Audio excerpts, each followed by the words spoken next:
Hello guys, welcome back to our YouTube channel. In this video we are gonna see, what if Naruto got harem with Hinata and Hanabi? Part 4.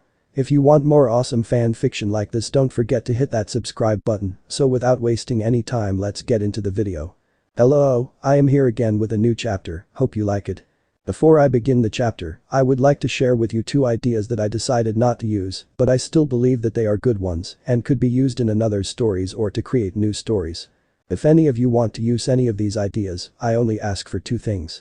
That you send me the link to follow the story, and I will add the link of your story in the next update of my stories, so others can also follow the story. Also, if you need any help at the first chapters, I am willing to assist you. These ideas are for harem stories, so I request that Hinata is either the main girl of part of the harem. My first idea is this one for adding Tsunade into a Naruto's harem story. As you have read in my previous chapters, I already gave Tsunade the role of Naruto's aunt. However, at one point I was considering adding her to the harem, in the end I chose not to do it. Now, the idea about how you can create a harem story with Tsunade is this one. Use a clone body. You can have Orochimaru create a clone of Tsunade to study the Mokuton to stabilize Hashirama cells, because after all she is his descendant. It could be that the clone chamber was in the root headquarters and at one point it was found. Now with that clone body there are two ways to use it. You can have Tsunade get hurt very badly, and because she is dying, have the Yamanaka use a forbidden technique to transfer her mind to the body of the clone after they confirm that the clone was brain dead, and because she now looks the same age as Naruto, she can't become the Hokage anymore, so Kakashi took the position while she began her second young days. The other option is that the clone was not brain dead, but her memories only have the information up to the point where Orochimaru took the samples from Tsunade. You can have the clone have the same age as Naruto and the original Tsunade, seeing how the clone is about to make the same mistakes that she did in the past, becomes her guide to prevent her from making the same mistakes that she did. In both cases there is a necessary and good reason for Tsunade's clone to stay close to Naruto.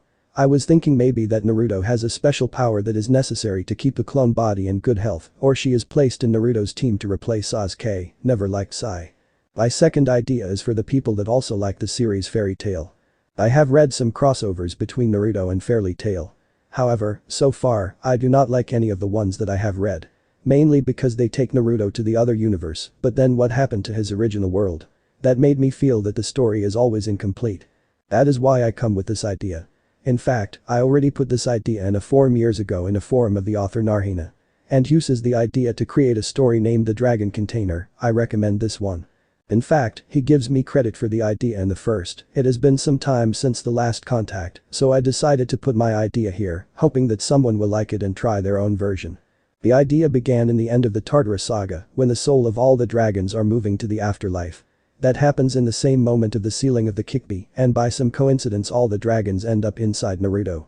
Now, the only way that I could think of where Naruto can have the dragons inside his body instead of the Kyuubi is that the Kyuubi has been sealed inside another person, in this case a sibling, either a twin brother or a sister, maybe both, but the triplet idea is too overused, and in order to make it work, it will be necessary to add more elements to the plotline.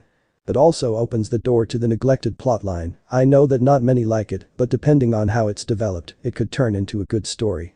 For example, it could be that the presence of all the dragons in the body of Naruto has consequences, and the first years he has a weakened body and health that prevents him from training with his family until his body adapts to the dragons, maybe even make it so that Akatsuki made a move when the kids were very young, and that forced Minato and Kushina to train the child that has Kurama inside. In addition to the idea of Naruto having a weak body the first years of his life. You can also use the normal neglected plotline if you want, but in the end you can use the idea that you like. Some of the additional elements are Naruto using the Dragon Force instead the Sage Mode, and that he will teach the girls that are with him how to use some magic. If anyone wants to use any of these ideas, feel free to do it, just send me a message to follow your story, and if you need any help, I am willing to help and assist you if you want, but it has to be your own version. I will only provide ideas if you ever have writer's block or ask for a suggestion. The reason why I am not doing these ideas myself is that I already have too many active projects that I have the intention to complete in the future, including a new Naruto Fate Stay Night project that I began to work on already. I will give you the details at the end of the chapter. I also have an important question that I would like to ask about this story, and I would like to hear your opinion, but it will be at the end of the chapter. Now the chapter begins. It had been a full year since Naruto trusted the girls with his secrets, and ever since then they had become closer. Focusing on their training, they began to develop a new sense of confidence that was reflected in many aspects of their lives. Each one in their own way, but at the same time there was no doubt that they had become stronger. The one who had changed the most in the last year was Hinata. Thanks to the presence of her mother, the support of her friends, but more than anything the guidance of Naruto, she had gained the confidence to show her true capabilities. In addition, with that confidence she had made a new choice to grow her hair long and change her clothes. How the once shy Hinata came to that decision is something simple. With their mother fully recovered, Hinata and Hanabi had begun to train with her. The fact that their mother was alive and well was a great source of happiness for them. Moreover, both sisters were proud of her because she was strong, kind, and beautiful. That is when Hinata had the idea that if she looked like her mother, maybe she could attract more attention from her blonde love interest. But she needed help with this because she knew that she would need more than just growing her hair, so one day she asked for help from the only person she knew she could ask. "Mom, could you help me choose a new hairstyle and clothes?" asked Hinata as she shyly poked her fingers together. When Akane heard her daughter's request, she turned her head so quickly that for a moment Hinata thought that she may have said something wrong, but that idea ended when she saw the big smile on her mother's face. "Hinata, my dear, I have waited for so long to hear that question from you," said Akane as she took Hinata's hand as they ran towards Konoha's shopping district. Of course, Akane knew why Hinata wanted a makeover and of course that she wanted to help her. Besides, what mother doesn't enjoy choosing clothes for her child? Moreover, that makeover had a big impact on the boys of the academy. With her new attitude and looks, she began to attract the attention of many of the boys, but she was not interested in any of them. However, when Naruto told her that she looked nice, it was one of the best days of her life, and that gave her a boost in her self-confidence. The day she was heading towards Naruto's home.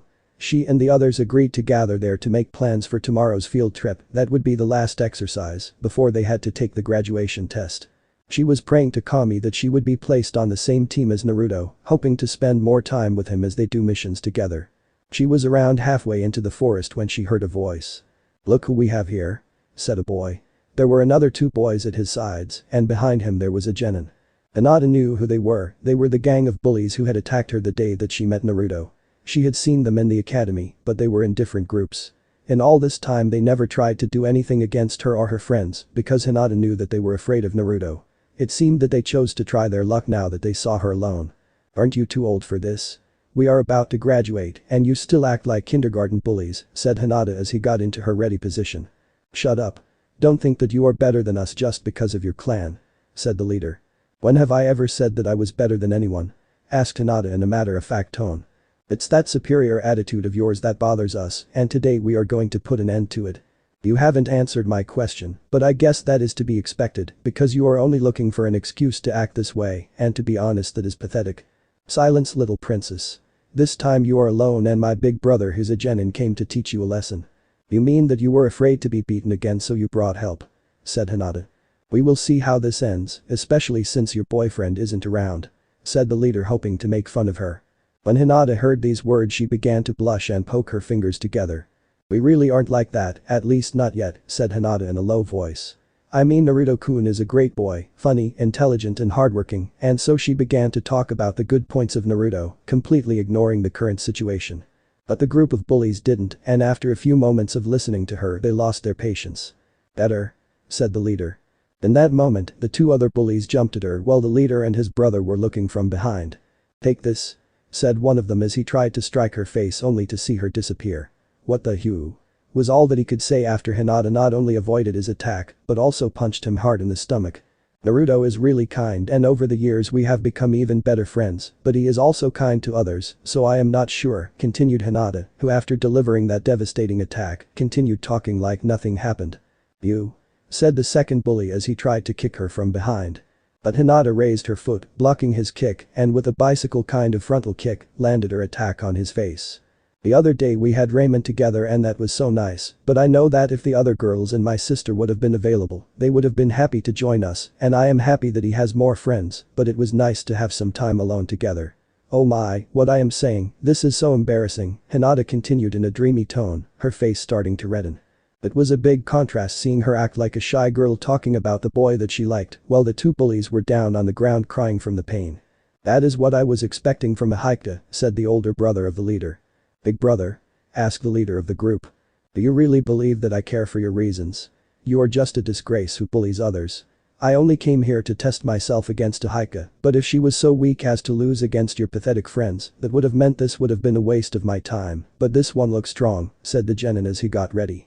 "What should I do? I am running late for my meeting with Naruto-kun," continued Hinata, ignoring the genin. "I see that you are not taking me seriously, let's see if I can change that." After saying that he jumped and began to attack her, but Hinata kept avoiding him as she talked about her love life. "I really hope that Naruto and I end up on the same team. That would be great as we could go on missions together for days, sleeping under the stars, being together all the time. It would be like a dream come true." The genin for his part was getting mad at seeing that an academy student was looking down on his attacks. Then after losing his cool, he began to make some hand signs. "Let's see what you do about this." Before he could finish his signs, Hinata in the blink of an eye was right in front of him and grabbing his fingers as she squeezed them hard. "Agrrr. I was playing nice because they are idiots and you just said that you wanted a challenge, but this is too much. By the way, using hand signs in a taijutsu match is a bad idea because that leaves your defense wide open. Next time try to put a little more distance between you and your enemy before you try to use any jutsu and take this as a reminder." After Hinata said that she kneed him in the pit of the stomach, making him fall over onto his back right in front of his little brother, the leader of the bullies. When the bully saw what happened to his friends and brother, he did what all bullies do when the odds turn against them, he turned away and tried to escape, but when he turned around Hinata was already in front of him. He was scared, this is not how it should have ended, he was sure that with his brother here she would not have a chance, but now she was looking at him while smiling in a way that was scarring him. "I hope that this is the last time that we meet under these circumstances, after all we will be genin soon, and this is not the way that Konoha genin should act toward one another," said Hinata in a sweet voice that scared him even more, so that he could only nod. "By the way, I want to ask you one more thing," said Hinata. "Do you think that Naruto-kun and I look like a good couple?" The bully was confused but saw this as an opportunity to escape this without harm. "Yes, you look like you are meant to be together," said the boy trying to disguise his fear. "Really? Thank you and I also have something for you," said Hinata as she kicked him in the family jewels. "This is my gift, a reminder that being a bully is a bad idea. Now if you'll excuse me, I am running late for my appointment with Naruto-kun." After she said that she turned around and left, not caring about the boy who was now in pain and regretting the idea of trying to bully her. "That girl is fierce, whoever the boy is that ends with her will be a lucky son of a bitch," said the genin who was still on the ground recovering. What they didn't know was that the whole thing was observed by a group of Anbu. Ever since the Hokage in council learned that Naruto had the Mokuton, they made sure that he would be protected, and this time he made sure that the Anbu did their jobs. This particular group was just relieved after their shift was over and were on their way to the village from the Uzumaki mask temple that now served as Naruto's home. "That was an interesting show," said one of them. "That girl is beginning to act more like a Kane-sama as time goes on," said her partner. "Yes, don't remind me, I wonder what will happen in the future now that she has begun to act more like her mother. Don't know, but I will make sure to stay on her good side." "Yeah, me too." A little later Hinata arrived at Naruto's home. She was the first one to arrive because they all had things to do, but they all agreed to come here to begin their preparation not only for the final test that would be the following week, but also for their final field trip that would be tomorrow. On another road, Hanabi was also heading towards Naruto's home. Normally she would go with her sister, but today she had something very important to buy. When Hinata heard this she offered to go with her, but Hanabi told her that wasn't necessary, that she could go to see Naruto first, something that she did. It is not that she doesn't want to spend time with her sister, on any other day she would be very happy to do just that, but not today. After all, today was a very special day for her. The day she was going to pick up the new volume of the Uchiha series, and she'd already reserved her copy. How could an academy student reserve a copy of that book? Suffice it to say that her henge technique was very good for her age. It had been a year since she found those books, and since then, a wonderful world was opened before her eyes. More importantly, her innocent mind now believed that she may have a chance to be with Naruto and her sister forever. When she began to read the book that night she was confused, after all she was expecting a book about jutsu, techniques, battle tactics, or shinobi philosophy. Instead she found a story, but not just any story, one that talked about how two sisters fell in love with the same man, and after many challenges and dangers, they decided that instead of forcing him to choose one and make the other unhappy, they would share him and live like a big happy family. That was only the first volume, the second one told the adventures they faced, how they overcame the difficulties from the people who did not approve of their choice. Also, how other girls ended up joining their family. For Hanabi it was like seeing what was happening in her life in that moment, maybe that was why she was so fond of these books. Of course, she also became a fan of those kinds of books, but her favorites are still the ones of Jiraiya, and that was the reason she was a little late today. Those books also gave her hope that maybe, somehow she will manage to convince her sister to share Naruto, because even if they aren't in an official relationship, she had seen how her sister turned from her sweet and kind demeanor to someone frightening when some others girls tried to get close to him. They were probably girls trying to get close to him on the orders of their parents on the council, but they never got past her sister. That was something good for her goals, but now she needed to think of a plan to make it happen. After all, it wasn't like she could come out and ask Ansama, "Do you want to share your boyfriend with me?" That alone was an issue, but the real problem was that she couldn't talk with anyone about this. They would simply tell her that she needed to move on and find a good boy on her own, but that was impossible. Finding another boy like Naruto who had all the elements she could only find in a romance book, such as the tragic past, the hard-working personality and being so handsome, that was never going to happen. That is why she needed to persevere. She would be like the younger sister from the Two Moon Sister story from Jiraiya-sama's book. She only needed to find a way to make that story happen in reality. For now, all that she wanted was to spend the day with her sister and Naruto. Speeding the last part of the way, she could see them already talking in front of Naruto's home. With a big smile, she greeted them. "Naruto, Ansama."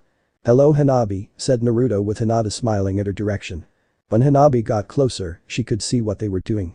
"Oh, my goodness, this tea table is so pretty," said Hanabi as she took a better look. "That is a gift for Akane-sama, for all that she has done for me," said Naruto. Naruto still remembered how Akane told him that night that he could earn money by using his Mokuton to create furniture. He wasn't sure at first, but he gave it a try. Using a henge to look like an older man, he sold a table he created after seeing a similar one in a magazine gifted to him by Akane. The wooden furniture made by the Mokuton seemed to be of an excellent quality. They were well received and thus Naruto was well paid, and that allowed him to get good things of his own, like equipment, ninja tools and scrolls, especially advanced ones like the ones used to learn Fukinjutsu. "I am sure mother will love it," said Hinata. "Really? I hope so. By the way, if you ever want specific furniture, just tell me and it will be my pleasure to make it for you."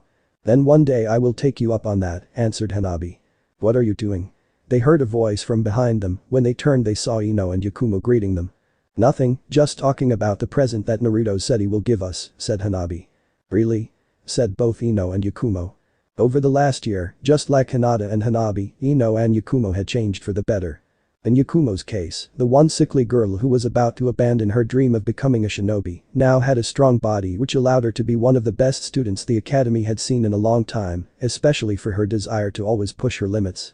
Ino on her part also changed, and not only her personality. She moved from being a fangirl to a girl who was working to be a real shinobi, but her body also changed.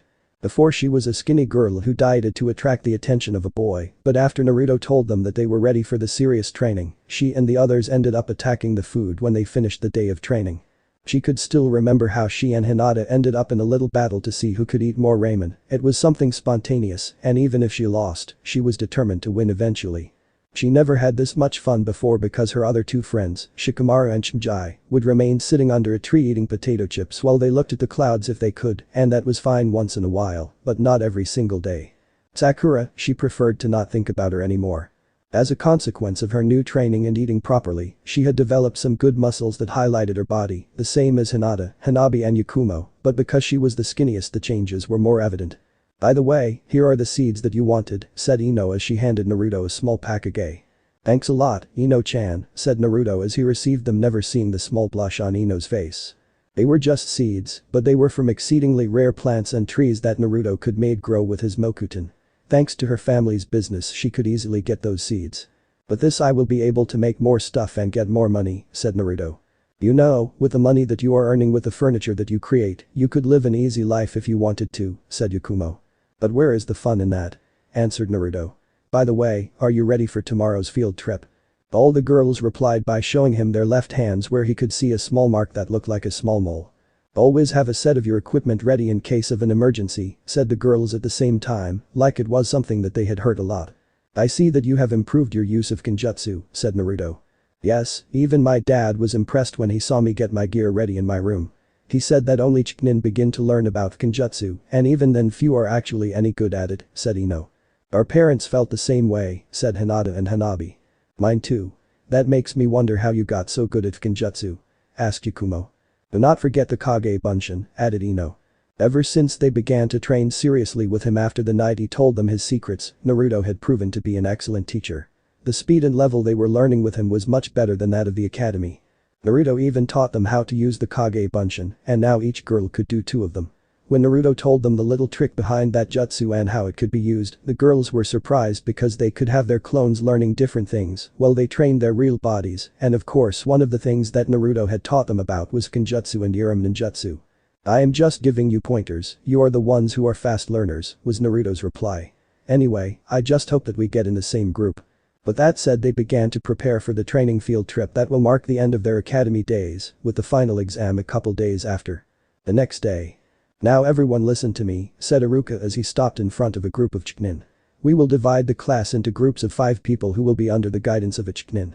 The teams have already been selected, as well as your team leaders. Now each one of you will be leaving as soon as you hear your team."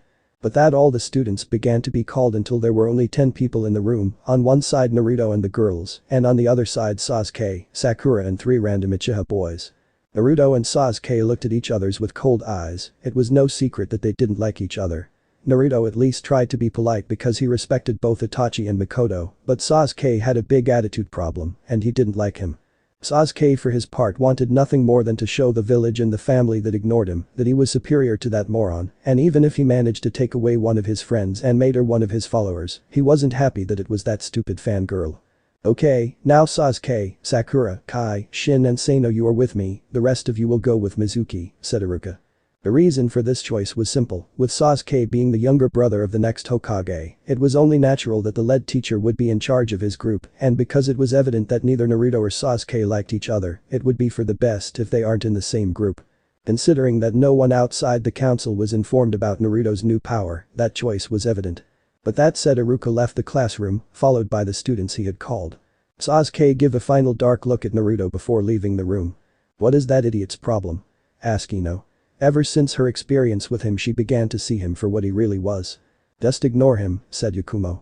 "You don't have to worry about this, by the way, where is your equipment?" asked Mizuki in a friendly way. "We have them and some Kenjutsu, that way it's easier to carry them," answered Hanabi. "Really?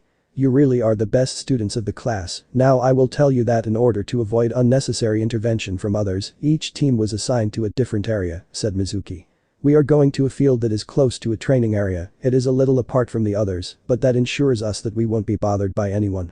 But that Mizuki left the room with Naruto and the girls following him towards their destination. It was a long walk that took them to the border of the security perimeter of the village.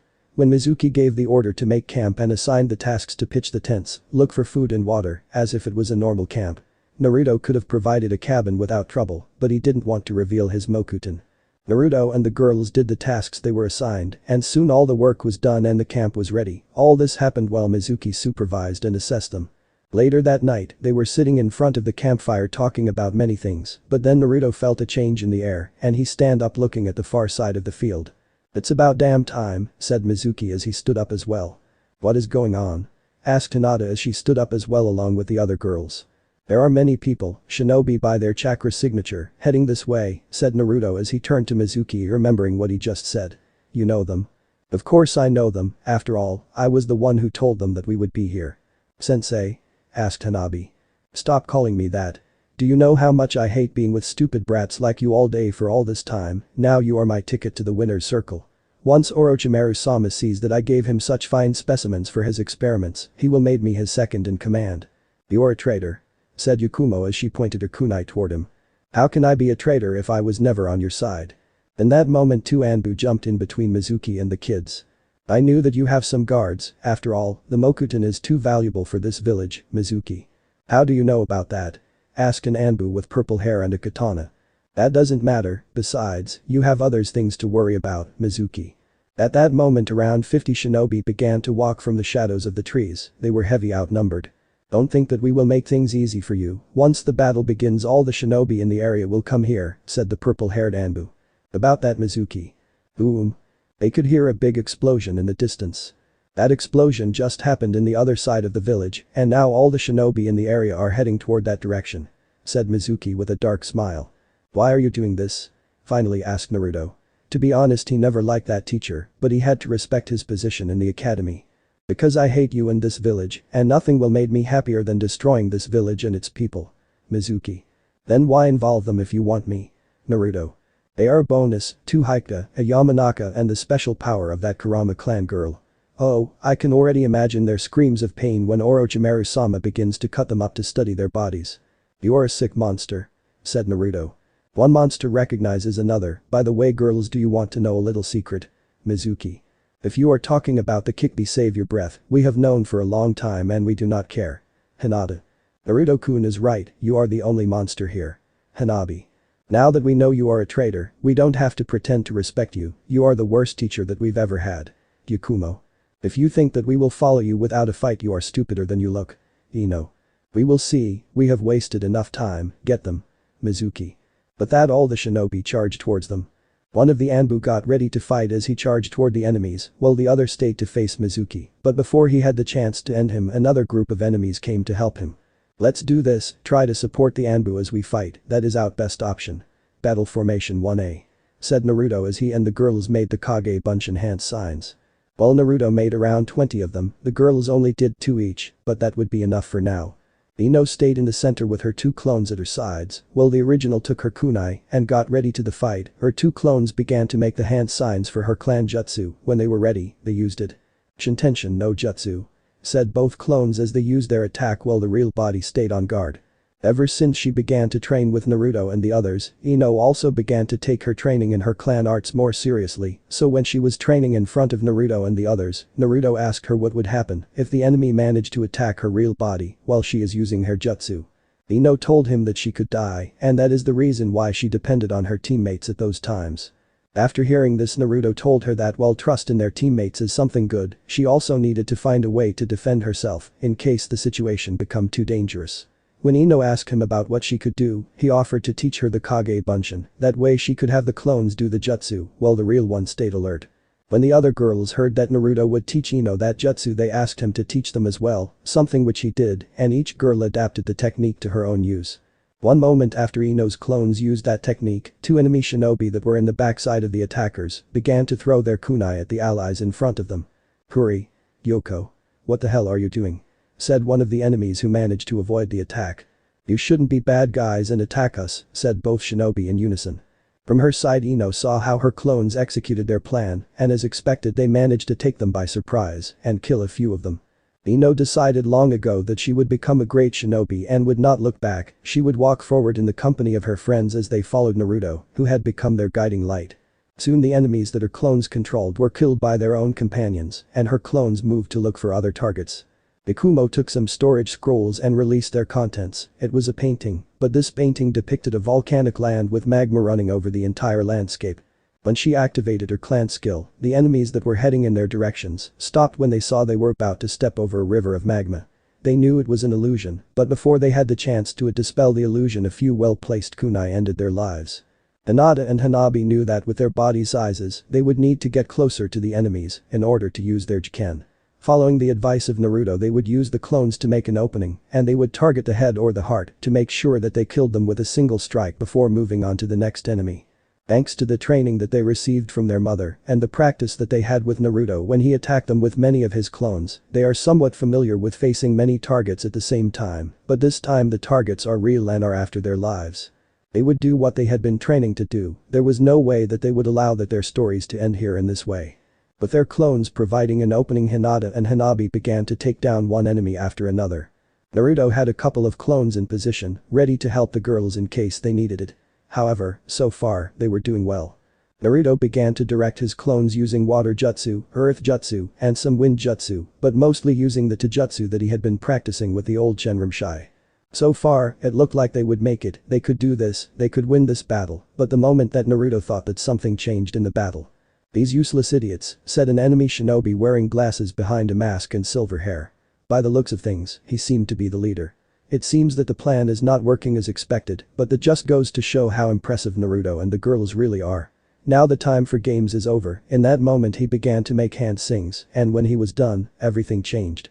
Soon all the enemies stopped as they raised their hands towards their heads and began to scream in pain as dark marks began to cover their bodies and they changed into some kind of dark-skinned monsters. What the hell? said one of the Anbu who until this moment was having an easy time facing Mizuki and his men, but now these monsters were something different, turning this into a very hard fight. The Anbu was not the only one as his partner, Naruto, and the girls began to feel the increase in their enemy's strength, making the battle more difficult.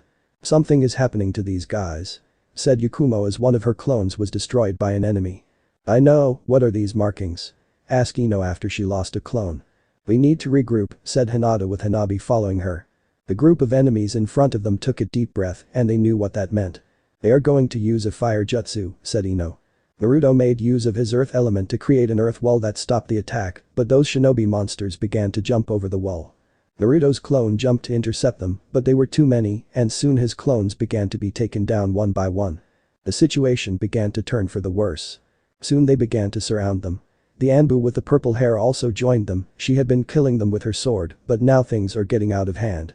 Normally she would have already taken Naruto and escaped, even if the boy resisted. Her mission was to protect him, but with the two daughters of her captain, she knew that she couldn't leave them.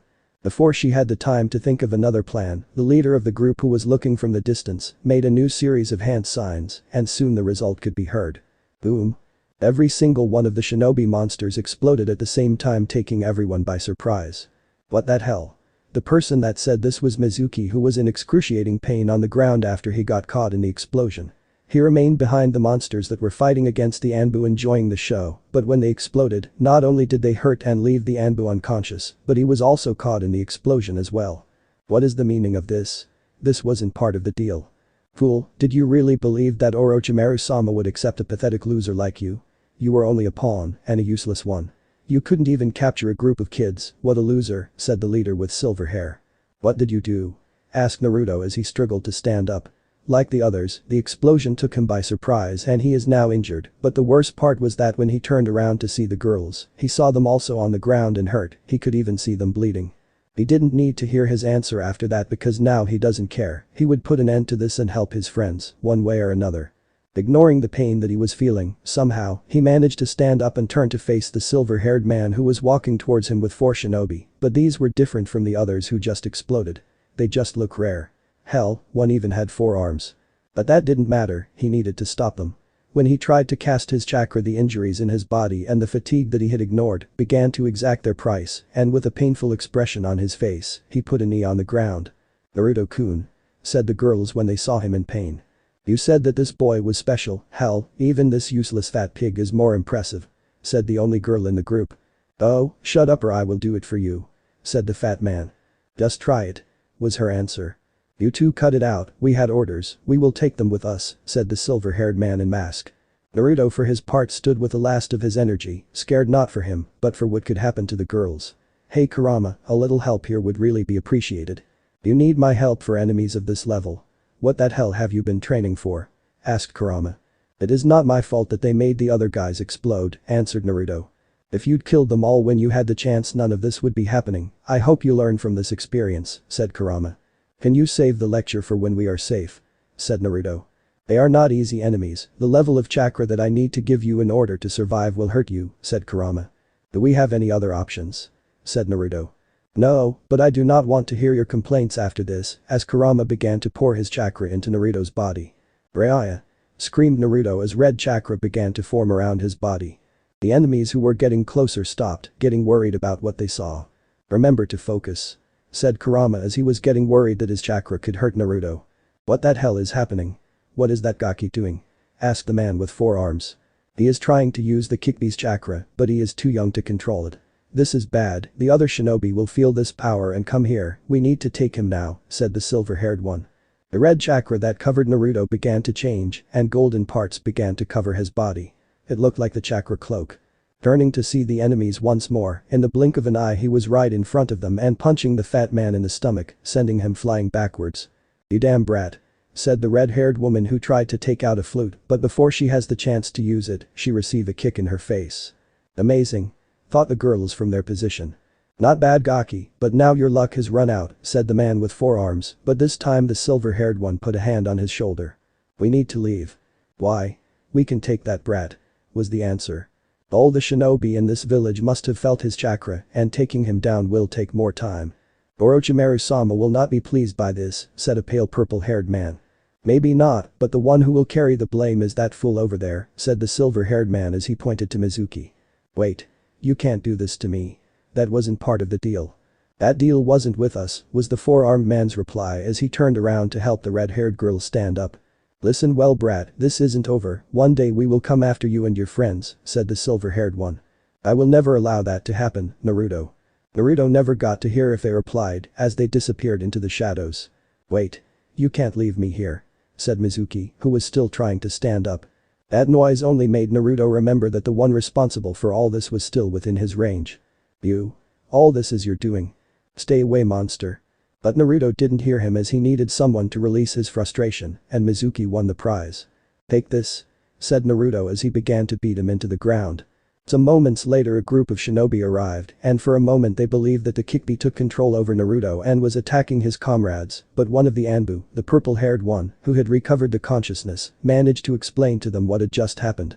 Wait, that Shiknin is a traitor, he sold us out to Orochimaru. He was planning to give him the Mokuton, and so she began to retell the recent events. While she was talking to the others, Naruto began to walk toward the girls. Please don't move, I will cure you in a moment, said Naruto. He didn't bother to ask if they were okay, because it was evident that they weren't and that only made him feel worse. Using his chakra he began to heal them one by one. The girls looked at his appearance with that golden layer covering his body one moment and the next it was gone, allowing them to see his body. One by one he began to heal their injuries. Even when a medic ninja came, he said that he would do it himself, and only when the last of them was cured did he allow himself to fall unconscious. Naruto-kun, said the girls with worry. It is okay, he just used too much chakra and now he needs to rest, said the medic ninja who Naruto stopped earlier. The other shinobi came after they had taken Mizuki to his unexpected meeting with Hibiki, while the others took Naruto to the hospital with the girls close behind. Inside Naruto's mind.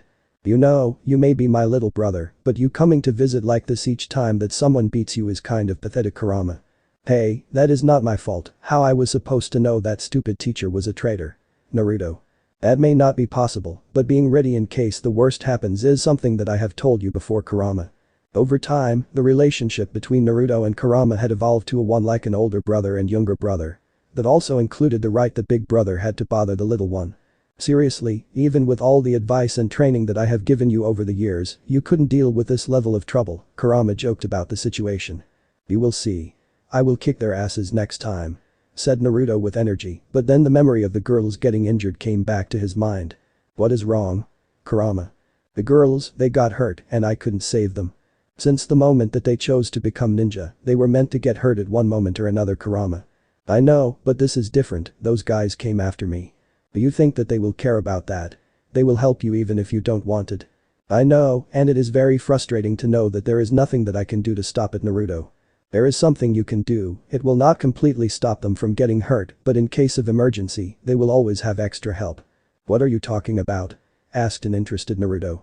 Tell me, just how badly do you want to protect the girls? Kurama asked Naruto with a funny grin on his face. Time skip. A couple days later.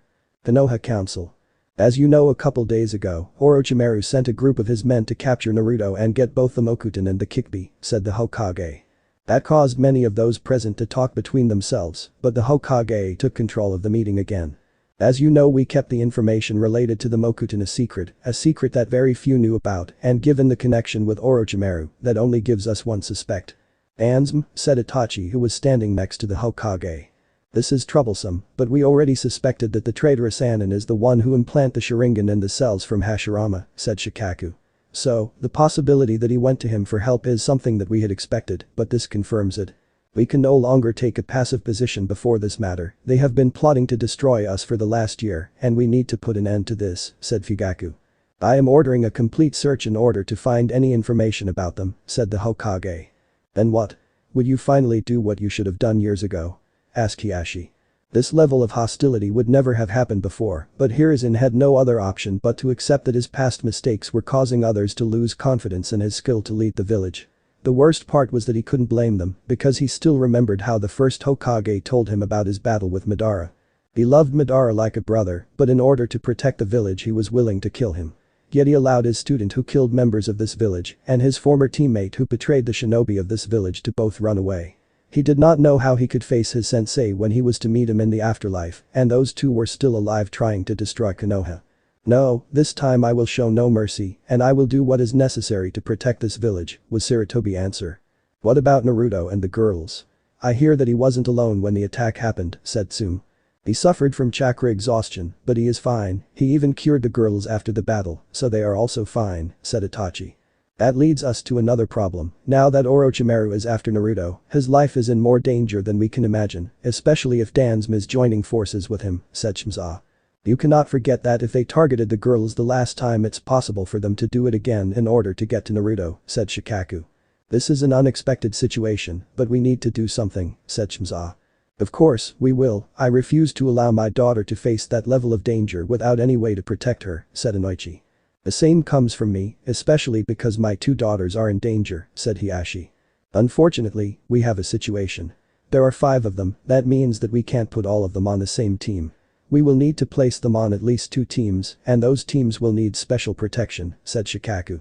Everyone knew that he was right, and having 2 teams under special protection would reduce the effectiveness of this generation. Besides, that would reduce the experience they could get that would allow them to become stronger in the future. I have an idea that can resolve the situation, but not everyone is going to like it, said Itachi. Really? And what ideas is that? Asked Hiruzen. About that. Naruto and the girls were taking a walk in the forest on their way toward Naruto's home. Naruto was just released from the hospital, and the girls could see that something was bothering him. They knew that it was the events that happened, and to be honest they can't blame him because they feel the same. For their parts, it bothers them that when they couldn't move, Naruto had to fight alone to protect them, even when they had promised that they would always fight together. Despite their promise, in the end, they failed in their goal. The girls were talking about this while they were in the hospital, and while they felt bad about this, they knew that Naruto would feel even worse, and for that reason they agreed that the first thing they needed to do was cheering him up. So far Naruto had remained silent the entire time, and when they asked him if he needed anything, he just gave a small smile and said that he was okay. Halfway to his home, he stopped for a moment and looked at them. Sorry that I was a little distracted, I was just thinking about something, but before I can make a decision, I need to know your opinions. About what? Asked Hinata, a little worried about Naruto's serious face. I can't tell you here, it has to be in my home. Naruto. The girls understood, they knew that they were being observed by Anbu. Given the recent events, that was something to be expected, so they headed towards Naruto's home. Once they arrived, they saw Naruto activate a privacy seal. I am sorry for ignoring you when we were walking, but I was having a talk with Kurama. The girls knew that he meant the Kyuubi, as over the last year Naruto had shared with them that he had the Kyuubi sealed inside him. He even told them about his dreams when they began to ask where he learned all the things that he knew and was teaching them. He also relayed to them how Kurama told him that these dreams seemed to be the proof that he was the reincarnation of the first Hokage and another man who had a close relationship with Kurama, and that was the reason why he was helping him.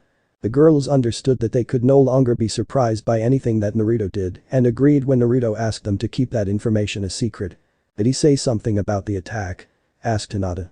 He offered me a way to help you get stronger, so you could have a better chance if you ever faced a situation like the one that we just suffered, Naruto. Really? How? Asked Ino, very interested to hear that idea.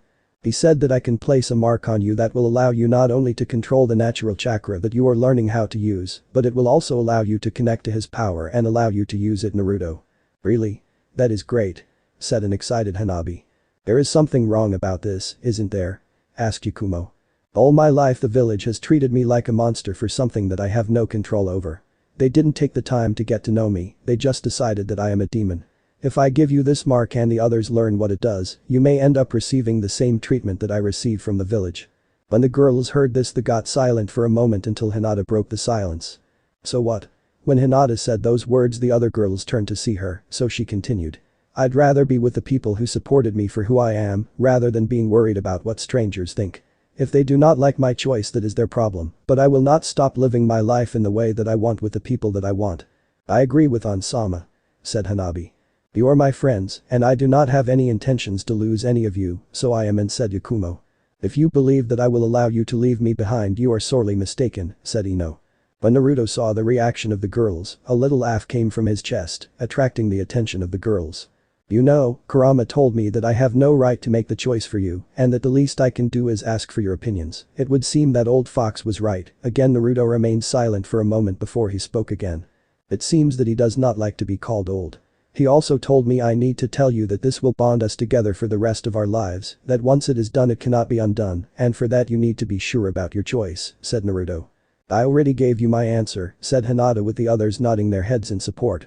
Now how are you going to put that mark on us? Asked Hanabi. I don't know, I forgot to ask him that, said Naruto with the girls almost falling on their backs. Then he had another little talk with Kurama, this time when he looked at the girls, he was blushing a little. What did he say? Asked Ino. He said that I need to bite you on the shoulder while I put a little of our chakra into the bite, said Naruto looking at the ground. Hinata and the others also blushed a little, but they had already made a choice and they would not go back on their words. Therefore, with great determination Hinata removed her coat and exposed her shoulder.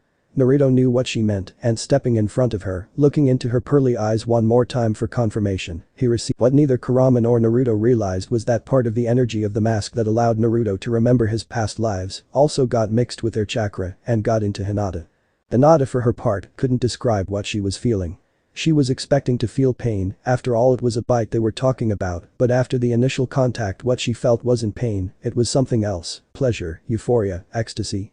She didn't know but she knew that she wanted more.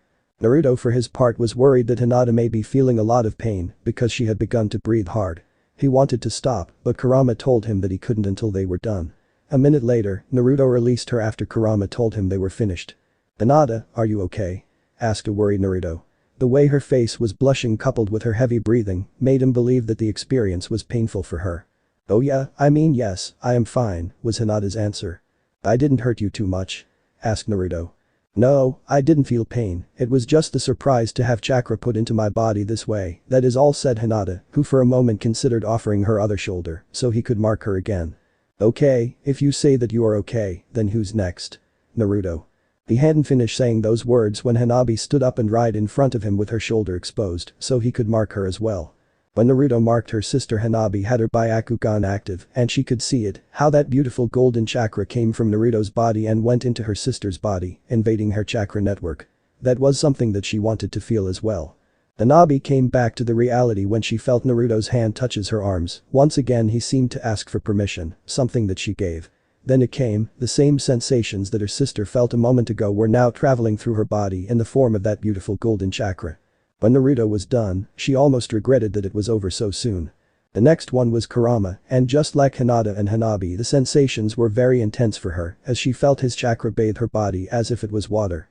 Oh yeah, tonight she would make a painting that expressed what she was feeling right now and then burn it because she would die of embarrassment if anyone were to see it. The last one was Ino, but that didn't mean what she felt was less intense than the others. This was a feeling she had never felt before, she didn't know how to explain it but she was sure she wanted more and by the looks on the other girls' faces, she was sure they felt the same. When he was done with Ino, Naruto offered to make them something to eat so they could recover from the experience. Meanwhile, inside Naruto's mind, Kurama seemed to remember something.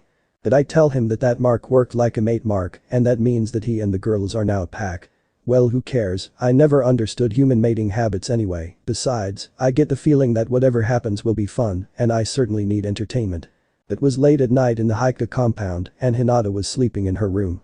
It had been a couple of days since she received Naruto's mark and so far, everything seemed normal. The only difference from her ordinary routine was that Naruto told her that Kurama told them to rest for a couple of days in order to fully adapt to the new marks. That was something to be expected and in the first few days nothing happened but that changed last night. She had a dream that she couldn't remember, she had those kind of dreams in the past but for some reason she felt that this one was different, special. Tonight, she was having the same dream but unlike the last time, she could see it as clear as day. She saw a small compound in the middle of a valley, the habitants seemed to be celebrating something. She didn't know why they were so happy, but she could see that all those celebrating seemed relieved, as if a great weight had just been lifted from their shoulders. Nevertheless, more than anything she could see how a young woman seemed to be happy and somehow, she knew why she was happy. The man that she loved, Asura, had finally been acknowledged, all his hard work and determination had finally shown its results. For Hinata, this was strange, because for some reason she knew what she was thinking and feeling, she even knew her name was Kana. Anyway, she felt happy for her. Everything seemed to be perfect, but there was a big explosion in front of the compound and everyone went to see what was happening. It was a man, but not just any man, it was Ashura's older brother. Asura and his father saw him and walked over to talk with him. From her position she couldn't hear what they were saying, but she could tell by their body language that something very bad was about to happen. Their fears become a reality when the older brother attacked his father and Asura. At first Asura seemed to have the advantage, but then his brother created that terrible giant made of chakra and the battle became more intense. Things seemed to be turning for the worse when that giant sent Asura flying backwards with one of its attacks. No. She had to help him. Looking around she saw that she wasn't the only one who thought that way, as the other people in the compound seemed to be ready to take action. At that moment she and the others attacked that giant made of chakra, calling its attention. Asura was safe at least for now, but now she and the others were in trouble, as the attention of the first brother was now on them, and it seemed that he would not give them the chance to help Asura a second time, he was getting ready to kill them all. Asura stopped his attack using the power he received from his father, but even that was not enough. She and the others joined forces with Ashura's father and sent their chakra to Asura.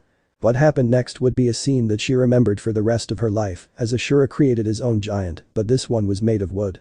Facing his brother Asura charged with all his power. Indra. Asura. Hinata woke up at the same moment that they crash against each other. She was breathing hard, with the images still present in her mind. This dream, it is like the one that Naruto-kun told us about, but how this is possible? Hinata asked herself. The dream felt so real that she could still remember every detail. I wonder if this is what Naruto-kun feels each time that he has one of these dreams. Hinata said aloud. Then she began to remember something in particular.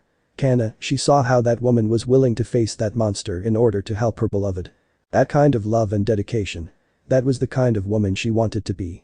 What Hinata didn't know in that moment is that she wasn't the only one who had that dream, as Hanabi, Yakumo and Ino just had the same dream, feeling the same things that she felt and arriving at the same conclusions. I want to be as strong as Kana, said Hinata, Hanabi, Ino and Yakumo at the same time, even if they were in different locations. The next morning. The day was the day that the teams would be assigned, and there was a lot of tension between Hinata, Ino, Hanabi and Yakumo. Only two of them would be on the same team as Naruto, because they know that the teams were always made up of 3 members. However, more importantly they knew that the girls who ended up on the same team as Naruto would have a big advantage, as they would spend more time with him. Even with that knowledge, they had a fire inside them telling them keep moving forward, to never give up, and to fight for what they wanted. They wanted to believe in these dreams they'd had in the last few days, and with a little help from the chakra that they received from Kikbi, a small part of their instincts were waking up. I wonder what team we will end up on? Asked Hanabi. To be honest, I have no idea about which team we will end up on, said Yakumo. I am worried that I will end up on the same team with Shikamaru and Shinji. Don't get me wrong, they are my friends and are good boys in their own way, but I don't feel as close with them as I feel with any of you, said Ino. The fact that she also looked at Naruto wasn't missed by any of the other girls. I am afraid that they will have sisters on the same team, said Hinata as she sat closer to Naruto. Naruto for his part still believed they were talking about the teams, ignorant of the small competition that had just begun. Before they could say anything else, a person that none of them liked interrupted. Maybe this time one of you will get lucky and be on my team, said Sasuke. I'll pass, said all the girls at the same time. Ever since Sasuke began to train with that Anbu, his attitude had taken a turn for the worse, something that some teachers could see, and for that reason, they no longer made him spar with Naruto, because they could see how that would make him even worse. Nevertheless, with him being the new heir of the Uchiha clan and with his brother being the next Hokage, they didn't dare report him for psychological evaluation. They just hoped that time would fix his attitude. However, they girls only needed one reason to stay away from him. They just didn't like the idiot. Behind him, Ino could see Sakura. However, there was something off about her, she was no longer the same girl who at one point Ino had considered a friend. That day, when Ino tried to warn her about the real intentions of Sasuke, she failed. No, that wasn't correct, she did warn her, but Sakura refused to listen to her, her image of her perfect love with Sasuke was too strong, and in the end, she refused to see the truth. Now she seemed strange, she couldn't explain it, but there was something in her eyes that told Ino that something was wrong. Sakura Pav. Why is he doing it again? Am I not enough for him? Thought Sakura as he saw how Sasuke was once again trying to convince those girls to join him. They do not deserve you, they are too stupid, wanting to be with Naruto, Sakura thought. Even with all the hard work and sacrifice I put in to show you that I am your perfect girl, you still don't love me. Flashback. Where are we going, Sasuke-kun? Asked Sakura as she followed him to an abandoned part of the forest. To meet someone who can help us, was Sasuke's only reply. After a few more minutes. They managed to arrive at a clearing in the forest, but they were not alone as someone else was already there. It was a cloaked figure who had a strange mask that gave her the impression that he was an Anbu. There was something off about his mask, but she didn't pay too much attention. After all, Sasuke was the brother of the future Hokage, so it was only natural that the Anbu paid him special attention. You are late and that is not funny, I am the one who is supposed to be late, the Anbu said. You also believe you are funny, something that you aren't, Toby, was Sasuke's reply. Whatever, and who is she? Your lover? Asked the masked man. For a moment that question made her happy because she genuinely believed that Sasuke would confirm that, showing that he had finally accepted her. No, she is just my follower, said Sasuke, breaking Sakura's hope. Whatever, if you bring her here that means that you want me to train her as well, Toby said. I will show that loser that I will get the best followers, was Sasuke's only reply. What about the others? Toby said. The clan is still celebrating Itachi's announcement as the next Hokage, their families will keep them busy there, but they will come to the next session, Sasuke said. What about you? Toby said. I am not needed there, was Sasuke's only reply. Toby for his part smiled under his mask before he turned toward Sakura. Why are you here? Toby said. I just want to help Sasuke in any way I can, said Sakura, who was a little intimidated by that mask. With your current level that will be impossible, maybe you should leave now before you get hurt, Toby said. No. I want to prove that I can help Sasuke-kun no matter what. Sakura said. If that is your wish, but don't say I didn't give you the chance to leave, because I will not hold back, Toby said. That was how it began, and just as that Toby man promised her, he didn't hold back, but she kept trying, all for the sake of showing Sasuke-kun that she deserved to be by his side. In the next session, another boy also joined them with the training. He was a clansman from the Uchiha clan, who also attend the academy with them.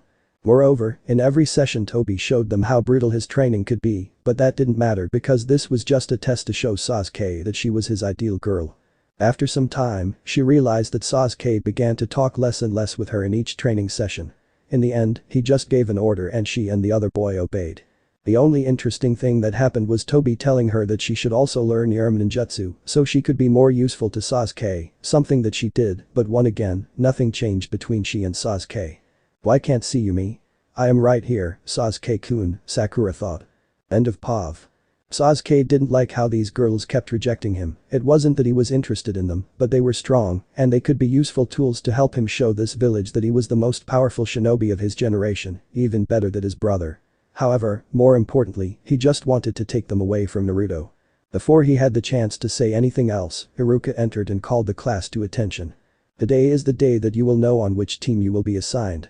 This marks the beginning of a new chapter in your ninja careers, however I hope that you will never forget the bonds that you made here with all your classmates, because even if you are not on the same team, you are all from this moment Konoha shinobi and never forget that as long as you all follow the will of fire your paths will cross again.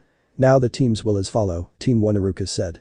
One by one the teams were called and left with their new sensei, leaving less students with each call, until Team 7 will be formed by Uchiha Sasuke, Haruno Sakura, and Sai. Your new sensei will be Hot Aki Kakashi, he will be waiting for you on the roof, Iruka continued. After Iruka called their names, Sasuke turned to see Naruto and his friends to give them one final glare before he left. Naruto and the girls were waiting to be called in order to finally know how their teams would be formed when they saw how Iruka closed the notebook with a list of the new teams. Hey. Wait a minute, why didn't you call us? Asked Naruto. We are also missing one person to make two teams with the people left in this room, Hanabi said. That is because there will not be two new teams, said a voice from outside the window. When they all turned to see who it was, they were surprised. Makoto-sama? Asked Hinata. Hello Hinata-chan, everyone, but I believe that from this moment you will need to call me as team leader. The surprise was evident on their faces as they remained silent. Finally after a few moments, it was Ino who asked the question that was on everyone's mind. What is happening? I've never heard of genin teams of 5 people. That is correct, the genin teams are formed by 3 genin and their jounin instructor, but the Anbu teams on the other hand, answered Makoto. Anbu? But we just graduated. Asked Yakumo. Normally you would be correct, but on occasions when a genin shows special talents they are selected to begin a special training that will allow them to become special operatives in the future. Considering what happened with the Mizuki incident I believe that it is safe to admit that all of you meet for this requirement, Makoto said. Even if we are 5 people? Asked Naruto. Normally we only select a couple of promising talents, but in this case we will make an exception. Now you need to go home and get some rest, because believe me you are going to need it, and present yourselves tomorrow at 8 o'clock in the training ground 43. With that said, Makoto jumped out of the window. Do you know what this means? Said a happy Hanabi. Yes, we managed to remain together, answered Ino with a big smile, with Yakumo and Hinata doing the same. However, they saw that Naruto had a serious face. What happened Naruto? Could it be that you are not happy to be with us on the same team? asked Ino, pretending to look hurt. Oh no, I am really happy, it is just that I get the feeling that we do not know the full story behind this arrangement, said Naruto as he looked to where Makoto had just left. Later that night. Makoto was sitting in a private room of an exclusive restaurant, she was looking at the window as if she was waiting for someone, when that someone arrived. Thank you for coming, said Akane as she sat in front of Makoto. There is no problem, in fact, I was expecting this meeting, said Makoto. This situation has become too unreal, Akane said. I know, but under these circumstances we have no other choice, Makoto said. I am surprised by Itachi's idea, I know it must be hard for him to suggest that a group of children get admitted to the Anbu, just like him, Akane said.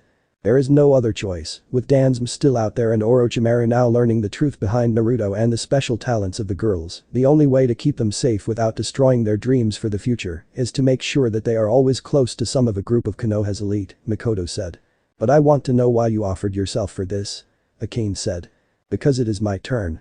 Back when Itachi joined the Anbu I knew what would happen, what he would have to face while still being a kid, but at that moment I did nothing. The situation with the clan was very hard, now all I want is to not only protect them as I should have done with Itachi and make sure that they can survive to meet their full potential. Besides, I owe you for always protecting my son, now I will protect your daughters, Makoto said. I wonder what Kushina will say when she learns that you are her son, sensei, asked Akane. The old Kushina that we knew will be worried to no end, laughed Makoto. But the old Kushina that we knew would never have left her son behind, said Akane. I just can't get rid of this feeling that there is something more about that story, Makoto said. Any idea what could be? Akane asked. No, and that is what worries me, Makoto said. Do you think that we will see her again? Akane asked. I am sure of that, but when that happens the only thing I can think about is what will happen with her son. After Makoto asked that the two friends remained in silence. Somewhere far away. The red-haired woman was looking outside the window. Kushina-sensei? Asked a young girl, pulling her out of her thoughts. Sorry, did you say something? Asked Kushina. No, it is that you seem very distracted in the last few days, said a girl with red hair. It's nothing, I am just a little tired and I really want to complete this little mission so we can focus on your training. Now go to your room and do not wake the others, they need to rest and be ready for anything tomorrow, said Kushina. Her student looked at her one more time before she did as she was told. However, Kushina for her part kept looking outside the window, in a certain direction, toward where Konoha was located as a big pressure increased in her heart. Ikami, what have I done? She thought. Inside Kushina's dream. Kushina was now standing right in front of her worst nightmare, the same bane that she has been holding for more of her life, the nine-tailed demon fox that she receives from Mito-sama is now free and is attacking the village. How can this be possible? If it were not for that man with the strange mask with only one eye, this would have been the happier day of her life, the day where she become a mother.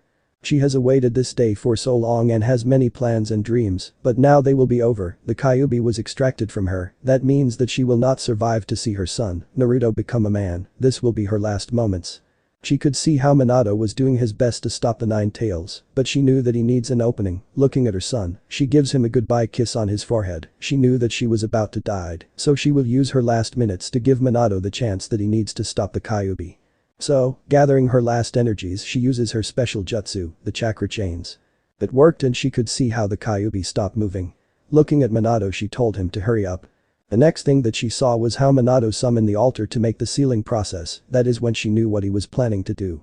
He was planning to seal the Kyuubi inside their son. No Minato, leave me do the seal that way Naruto will still has one parent to help him, you do not know what it's like to grow up alone with a monster inside you and the people looking at you with hate. That is why you are going to be here for him was Minato's answer.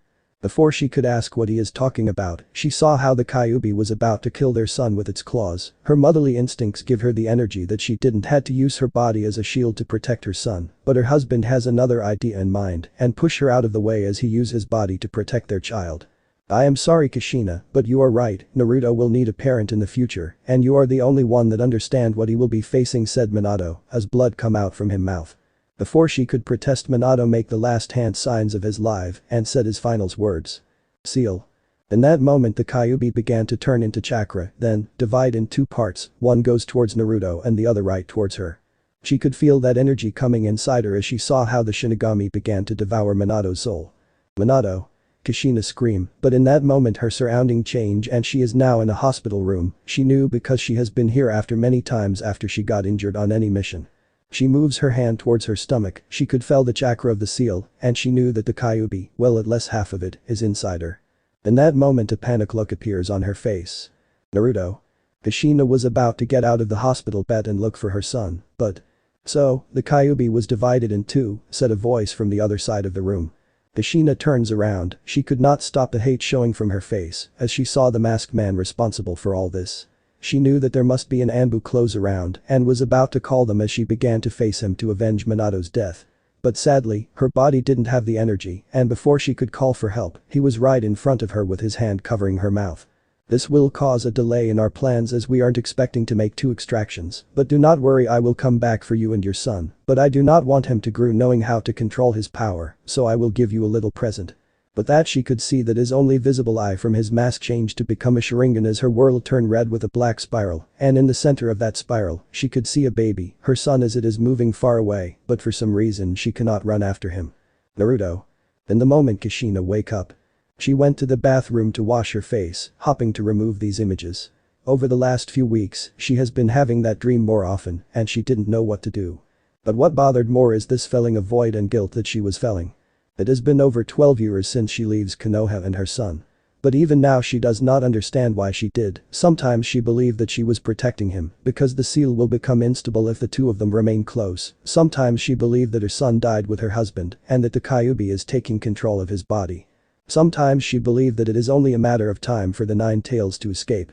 All of those ideas that are in the past keep her moving and staying as far away possible as she can from Konoha had become weaker as the time moved on, and all the fear and rage that she used to feel had disappeared. But they were replaced for other feelings, shame and fear. How was possible for her to feel that way about her own son, the son that she has been waiting for too long to have? If Minato would see her now, he would be ashamed. Kushina-sensei, are you awake? Come a voice from outside the room. Yes Karen, what it is? Answer Kushina as normal as she could. Do you want me to order the breakfast? Asked Karen. Yes, please answer Kushina as she began to get ready and then leave the room of the inn where she and her group spend the night. She got out of her room and went to the dinner tables where she could see that the others were already there. They were Karen, Guren, Shizuka and Takiwa. As she seats on the table as they wait for their food, she can't help but remember how they came to be a group. Looking at Karen she recalls how she was on a bar one night, it has been raining and it was late at night, that was the only place that still opens in that little town. She was about to order something to get warm when she hears a conversation between 2 shinobi that were on the other table. Normally she would not have paid them attention, but there they said one word that she couldn't ignore. Uzumaki? Said one of the men. Yeah, I just sell the information to those Kumo ninja about where they can find in Uzumaki family and they give me a lot of money so we can drink all that we want, said the other man as he was about to take another cup of sake, a kunai hit his hand. Arggr. What did you said? Asked Kushina as she was now right in front of their table. What is wrong with you, bitch? That reply only got him a new kunai right on his shoulder. All the while the other man chose to remain still to avoid get hurt. I will ask one more time, did you say Uzumaki? Said Kushina as she took another kunai. Seeing that this crazy woman was serious, that drunk man decides to answer. Yeah, there is an Uzumaki family of 3, 2 miles north of this village, but you are late if you wanted the reward because I just sell this info to a group of Kumo ninja. In that moment Kushina removed her hood showing her red hair, the mark of the Uzumaki clan. 2 miles north, said Kushina. You are, and whatever that man was about to said ended when Kushina throw her kunai that pierce his throat as she leaves that bar. Kushina hurry up in that direction hoping that she will make it on time. At the distance she could see fire and the sounds of battle. She used more chakra to speed up. When she arrives, she could see a lot of dead bodies in front of an old house, but one of them stand up, it was the body of a red-haired man, it seemed that he has faced the Kumo team and has managed to kill 6 of them. She was about to get close to see if he was still alive when she hears a scream from inside the house. Muam. In the moment she remembered that it was supposed to be a family of 3 and that scream from inside the house, she hurries up to see how 2 Kumo ninjas were standing next to a woman in the ground as blood come from under her body and a little girl was trying to wake her up. In that moment, the 2 Kumo ninja turned around just to be pierced by 2 chakra chains. She didn't waste any time with them as she was worried for her fellow Uzumaki. But as she got closer, she could see that it was too late. She then turned to the little girl that was crying as still tried to wake up her mom. Hello little one, you do not have to worry, I already deal with the bad guys. But my mommy does not wake up, please help me to wake her up so we can find daddy, told the little girl. That actually hurt Kushina because she now has to inform that girl that her parents are gone and that this will be the last time that she will see their faces. My name is Kushina Uzumaki, what is your name? Uzumaki. Like my mom and dad? Asked the little girl. That is correct, and you are? Karen Uzumaki. Nice to meet you, Karen, said Kushina as she looks at the body of her mother. It was obvious that she used her body to shield her. She tries to see she could recognize her face, but she was a little girl when she leaves the Uzumaki village and couldn't remember her. Karen, I am sorry, but your mommy will not awake, she is sleeping just like your dad. The little girl seemed to understand what Kushina is trying to tell her as silent tears come from her eyes. Will my mom and dad sleep together forever? Yes, they will, I promise that I will make them a nice place to sleep.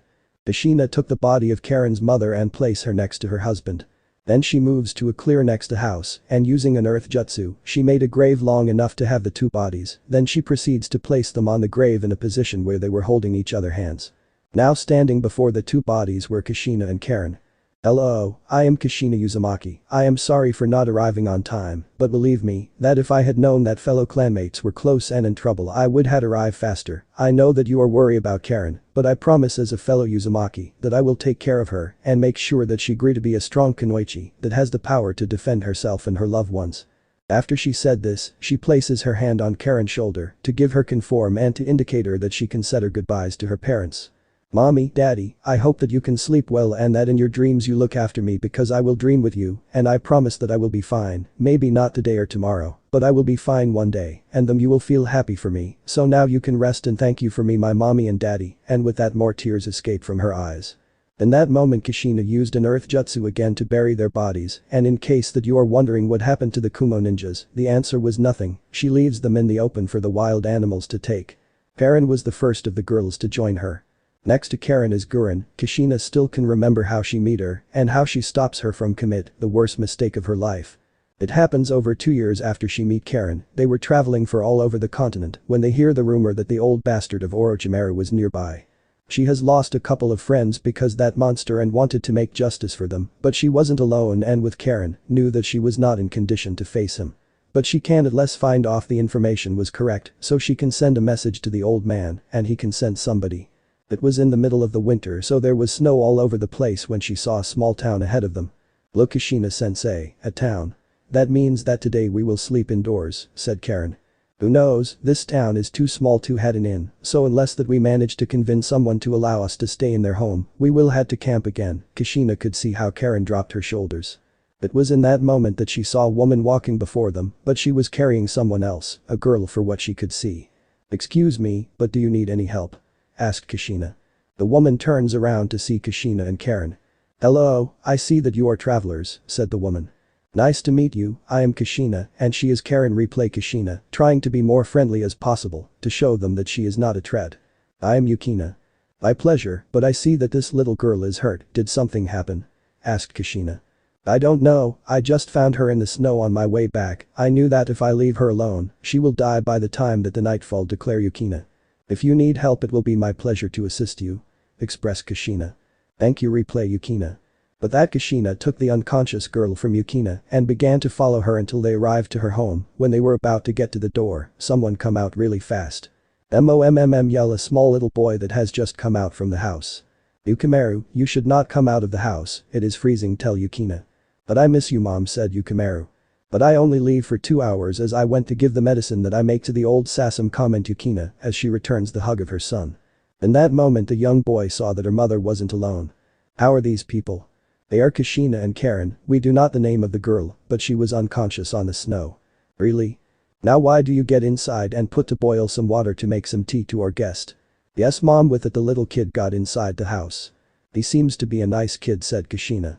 He is my treasure. Where is his father? Asked Karen, but after seeing the look on Yukina's face she knew that she shouldn't ask that. He is no longer with us. I am sorry, I didn't mean to bother you. Do not worry, he was a fine man that make me happy on the time that we were together and he give me my little treasure. Upon hearing this, Kushina couldn't help but feel a hassle in her head that was show on her face. Are you feeling alright? Asked Yukina when she saw Kushina's expression. Yes, it is nothing. We better get inside, and with that said Yukina lead two into the house. At the inside of the house, they put the girl they found outside on the couch. Inside the dream of Guren. There was fire all over her clan complex, she could hear the screams of her clan members all over the place as a little Gurren was running over the place, looking for her friend Mina.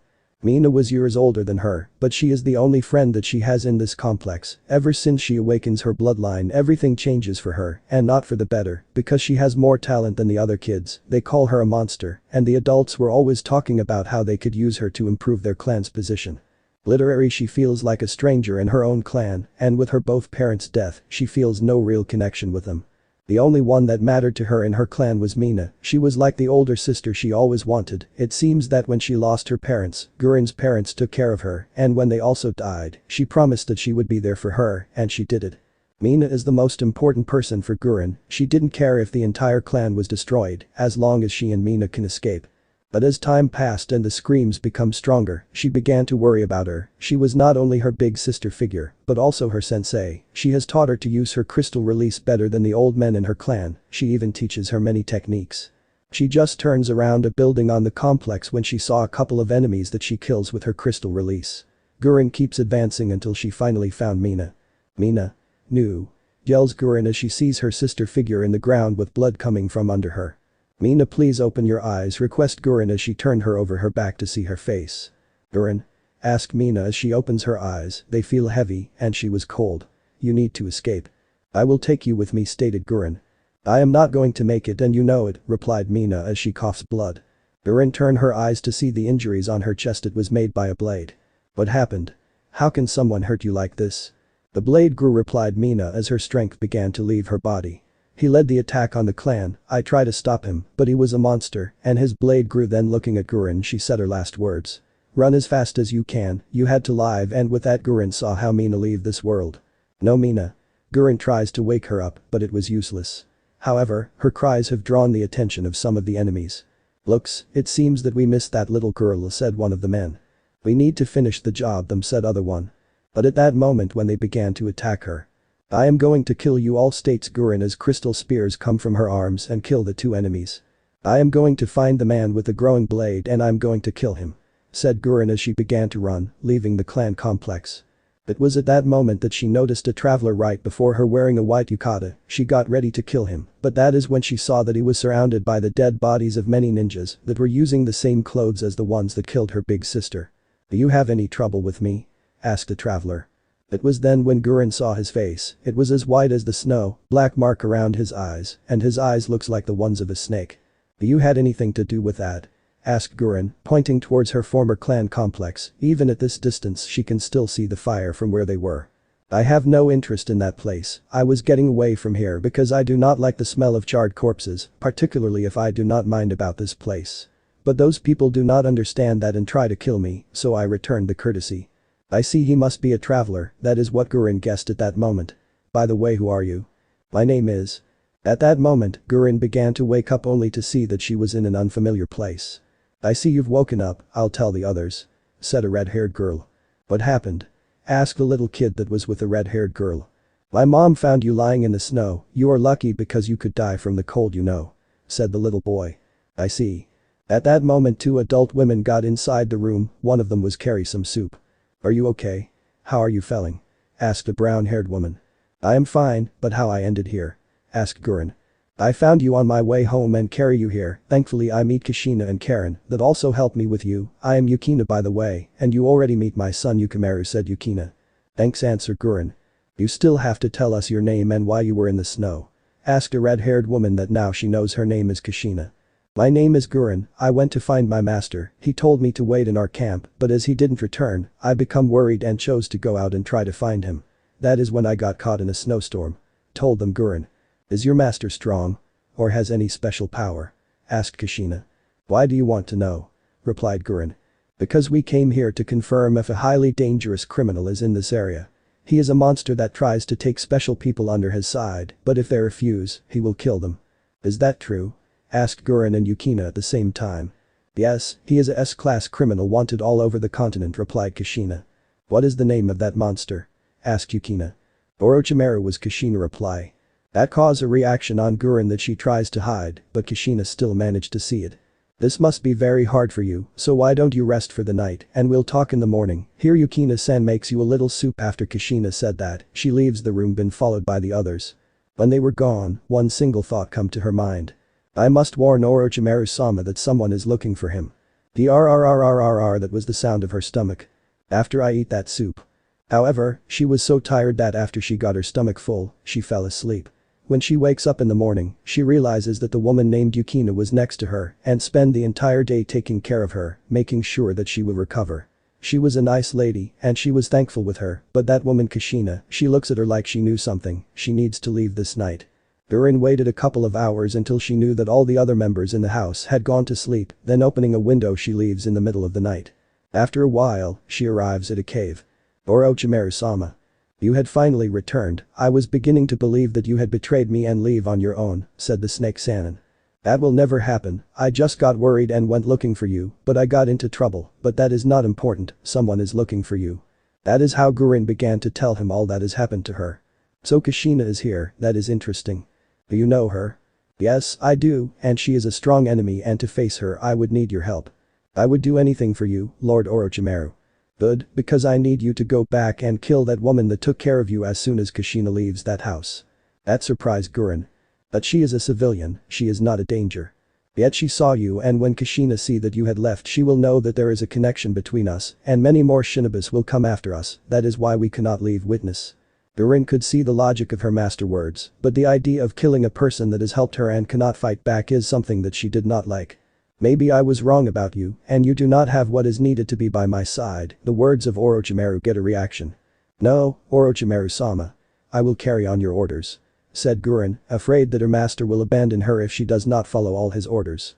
Good, because I want you to kill that woman and her kid while I take care of Kushina after she has left the house and is far enough. As you command. The next day Gurin has been spying on the home where she stayed, waiting for an opportunity to carry on her orders. That is when she sees how Kushina and Karen said their goodbyes to Yukina and Yukimaru and then leave the place. That is great, now she only had to wait for a little, so they move away enough and she will have no obstacles to complete her mission. She was about to move to get closer to the house when she saw Yukina come out and began to walk towards a small road that was next to her home. This was it, her opportunity to kill her, but she was having second thoughts, yet she must follow her master's orders. So, she jumped in front of her. Hello Gurin-chan, I was worried about you after you leave last night, said Yukina. But Gurin didn't said anything, she just looked at her. Is there something wrong? Asked Yukina. I am sorry, but you need to die for Orochimaru's sake. And with that, she uses her crystal release to make some crystal spears that come from the ground and pierce her. An explosion of smoke revealed that it only pierced a wooden log. So, you really were part of Orochimaru's group. Gurin hear a voice behind her. When she turns around, she sees Yukina standing there, but a moment later the hinge was released, showing Kushina. But you leave early this day. Those were Kage Bunshin. Well, it does not matter, when Orochimaru-sama see that those are Kage Bunshin he will come here and take care of you. Oh, he is already here, in fact, he has been here all the time, isn't that right you damn bastard? Said Kushina while looking in one direction. Probably waiting for a chance to sacrifice you. That is a lie, he will never do that. Kushina then looked at her and spoke. Tell me, do you have a bloodline limit or a special talent? How can you ask that in this situation? Because that is the kind of monster that he is, he finds a way to manipulate the people that he wants and then dispose of them when they no longer have a utility for him. That's a lie. He saved me when my clan was attacked and gave me a purpose. You wouldn't understand what it's like to see your entire clan get destroyed because they had a power they were born with. That touched a nerve in Kushina, she raised her hand and before Gurin could react, a chain of chakra came out of her hand capturing her. ARRG, what is this? Gurin yells. This is my clan bloodline, not even a tailed beast can break them. Because of this power many hidden villages tried to control us and when they couldn't, they joined forces to destroy us. Now only a few of us are still alive. Kushina, surprising Gurin, but that's something you already know, you snake bastard. In that moment with her other hand, she launches another chain towards some tress, destroy them, but from that place she saw the figure of the snake Sannin jumped and landed where they could see it. Is this the way to treat an old friend Kushina? We were never friends and by the kami, I still do not understand why the old man didn't kill you when he has the chance. Those words hurt you know. In a few moments, I will make you feel something that really hurts when I kill you. Brave words, but I am curious, how did you know that I'd be here? Because I am a Jinchuriki, the moment I met Yukimaru I feel that he was special and that a monster like you'd want him. Impressive. Your compliments make me nauseous. As you guessed, I'm here for that little boy and I will take him. That won't happen. I put a barrier that not even you would be able to break anytime soon, and I already send messages about your location to all your enemies. They are heading here as we speak. Orochimaru's face shows that he did not like that news. I guess that I will have to settle with your death. You are forgetting that I have your little student here as a prisoner, said Kushina as she tightens up the chains around Gurren. They are RG, Orochimaru-sama. We both know you will never do that. And we both know that I've been through a lot and I am no longer the same person that you knew anymore. If that is the case, feel free to kill her. After all, she was nothing more than a replaceable pawn. Orochimaru-sama? Asked to confuse and scare Gurren. You were the one behind the attack on her clan. Don't you? That wasn't a question. Oh. I have to admit that I underestimated you, but how did you find out? Because what she was going to do is the same thing that happens to her, and after she'll kill Yukina-san, she would go after Yukimaru. You'd show up out of nowhere, kills Gurren and earn Yukimaru's loyalty, and because I'm knowing your sick mind, you'll find it funny that she did the same thing as the men you sent to kill her clan. No, that can't be true. Said Gurren. The laugh of Orochimaru was the only answer that she got. They said that the stupidity is contagious, but in your case, you got your husband intelligence. No bad Kushina, not bad at all. You had not right to talk about him, said a mad Kushina. I only need to say one more thing, and with that he opened his mouth only to have his sword grew from it and pierce Kushina, only to find that she was a Kage Bunshin. Don't tell me that you really expected that trick to work on me, asked the real Kushina as she appears behind him. And blame me for try. While this was happening, Gurren was in a state of shock. His blade grew, said Gurren, remembering the last words of her sister. His blade grew. Then she looked at Orochimaru. You attacked my clan and killed my sister. Why? To get my new tools. Tools? Said a mad Gurren. Yes, after all, that is what the shinobi are, just tools, said Orochimaru. And you kill my sister for that. Don't waste your time trying to understand his reason. He is just a coward that is afraid of death and is willing to commit the worst of the crimes in order to find a way to escape from it. That seems to bother Orochimaru. I am not bound with your simple morals. I will achieve my destiny. So, to find immortality you kill innocent people. That's sick, replied Kushina. I just say that they are tools and tools are mean to be used. After Orochimaru said those words, a couple of crystal shuriken were launched towards his head, but he just dodges them. You kill my sister, I will kill you. Gurren yells. It seems that she already knows the kind of dirty snake that you are. Then I will have to kill her as well. After all, I was getting bored of her. Do you think that I will allow you to do that? Said Kushina as she began to walk towards Orochimaru. What makes you believe that you will be able to stop me? Asked a sarcastic Orochimaru. This.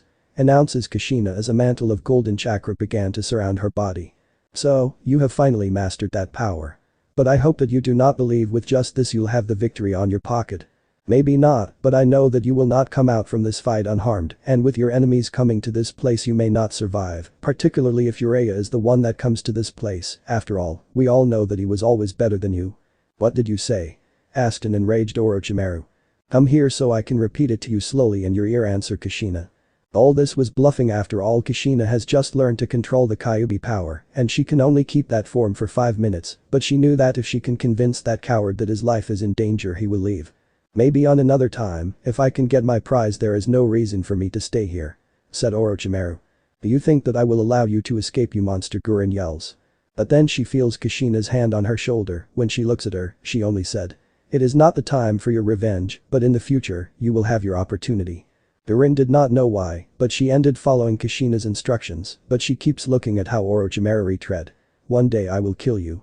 Then she began to cry, remembering her sister, how she was a fool to follow the man that killed her, and how she was about to do the same thing that happens to her to that little boy, Yukimaru. She followed Kushina back to their home, and when she saw how Yukina and her son were there, happy and waiting for them, she feels guilty about what she was willing to do. Kushina just told her. You need to decide what kind of person you want to be from your own free will, not to please someone else, said Kushina.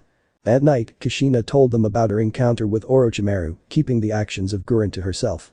When Yukina learns that that monster was after her son, she was so worried that she asked Kushina what they could do. The next day all of them leave that place, heading to where some of Kushina's old friends live. She knew that they were good and will help Yukina, and Yukimaru began a new life. About Gurren, she asked Kushina if she could come with her and Karen and be her student as well, and of course, Kushina agrees. And that leads us to the present time. I looked at the schedule for the next ship leaving this island towards the elemental continent. If we hurry up, we will be able to buy tickets and leave this place by noon, said Takiwa. Thanks a lot, replay Kushina as she saw how Shizuka eat in silence. Shizuka is the quieter of the three girls. But she could understand why. Even after she hears her story. It all began when she and Karen and Guren were traveling trying to find a place where they could train alone and away from trouble until they were ready. They had arrived at a group of islands and were hoping to find an insulate place. So far, the trip seems to be normal, and there was nothing out of the ordinary until they got into a restaurant. They stopped to eat something before continuing their journey. They were eating their meals when a couple of little kids that were playing stumbled on Kushina's luggage, making that some of the things that were in fell to the ground. "I am sorry," said the kid that stumbled. "Don't worry, just be more careful the next time," Kushina told him as she began to pick up some of her belongings. At that moment she picks up her forehead protector. She was about to continue with her meal when some call her. "Excuse me, but by any chance are you a shinobi of Konoha?" said a tall woman with a katana on her back. She was sitting on the table next to her in the company of a dark-haired girl. Kushina could not sense any hostility from her, so she answers her. "You can say that I was in a former life, but who are you and why do you want to know?" "My name is Takiwa and she is Shizuka-sama and we are looking for one shinobi from your village and I am wondering if you can tell us where he is." "Before I answer I would like to know why you are looking for him. And who is he?" "Understandable, the reason why we are looking for him is that he makes a marriage contract between the daughter of our clan leader and one of his students." "Really? Even in these times, these kinds of deals are still happening. I wonder who was the one that has that crazy idea," said Kushina. "His name is Jiraiya from the three legendary Sannin." When Kushina heard the name of the old pervert she almost fell from the table. "Of course, I should know that he would be the only one that could come with something like that." "So do you know him?" asked Takiwa. "Yes, he was the master of my late husband," answered Kushina. "I see, what can you tell me from his other students?" "Sadly, they are all dead." "I see," said Takiwa in a worried tone. "Do you know where Jiraiya-sama is?" "With his status as a Sannin he can go anywhere he wanted." When Kushina said that she could see how the face of Takiwa turns into one of worry. But also, Shizuka's, who standing up from her seat walked right in front of Kushina and asked her something. "Is Jiraiya really that strong?" "Yes, he is," was Kushina's answer. "Can he help me to become strong?" she asked Kushina. "He taught the yellow flash of Konoha," replied Kushina, without mention that he was the student that she was married.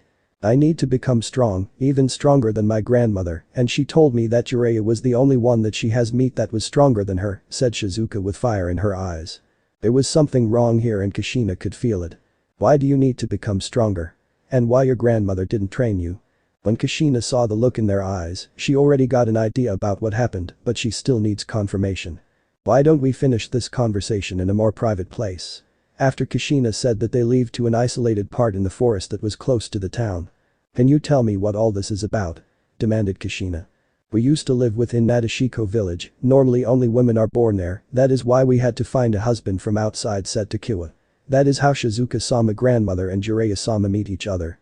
"I do not see Jiraiya getting married in any scenario," added Kushina.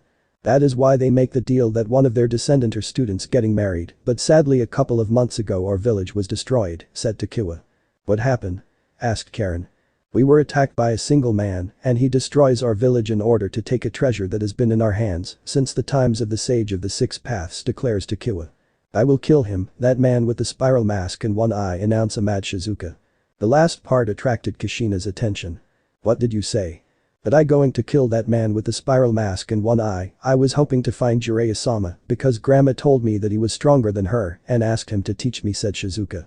"The man that killed my husband also looked that way. I am going to use the henge jutsu to show you the man of my memories. Tell me if he is the same that attacked your village," said Kushina as she used a henge, and after the smoke cleared up, the figure of the masked man that destroyed her life was standing there.